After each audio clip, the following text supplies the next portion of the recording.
এই ঝুলন যাত্রার সময়ে তিনি স্বয়ং রাধা গোবিন্দ রাধারানীকে নিয়ে তিনি এই ঝুলন মন্দিরে তিনি এসে উপবেশন করছেন 4টা থেকে 8টা পর্যন্ত। কেন এখানে আসার কি অর্থ?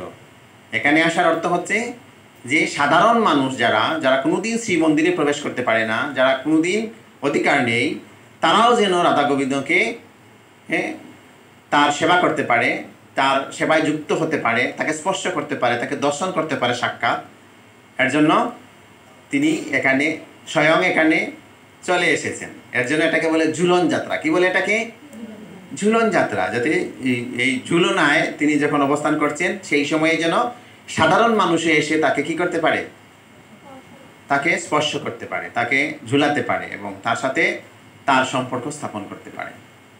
এর জন্য যখন ভগবান ভক্তকে কৃপা করার জন্য তিনি স্বয়ং শ্রী মন্দির থেকে তিনি যখন সাধারণভাবে যখন বেরিয়ে আসেন, তখন সাধারণ মানুষের কর্তব্য হচ্ছে তাকে দর্শন করা, তাকে স্পর্শ করা এবং তার কৃপা গ্রহণ করা। এর জন্য ভগবান এই যে ভক্তকে কৃপা করার জন্য তিনি স্বয়ং বের হন। কেন? রথযাত্রা দিনে তিনি রাস্তায় বেরিয়ে আসেন জগন্নাথ। কেন? সাধারণ জনগণকে কৃপা দান করার জন্য, তারা যেন স্পর্শ করে, তারা যেন তাকে দর্শন করে। ঝুলন যাত্রা কেন?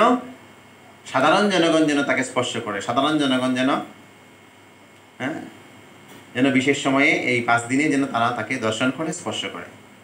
সবার জন্য উন্মুক্ত কিনা? না, সবার জন্য উন্মুক্ত। এর জন্য এই কৃপাটা যেন আমরা যেন বাদ না দিই। হরে কৃষ্ণ কৃষ্ণ কৃষ্ণ হরে হরে, হরে রাম রাম রাম হরে হরে। জয় হরিনাম সংকীর্তন কি, সমেত গৌর ভক্তবৃন্দ কি, গৌর সীতানাথ প্রেমানন্দে হরি হরি বল। ধন্যবাদ সবাইকে।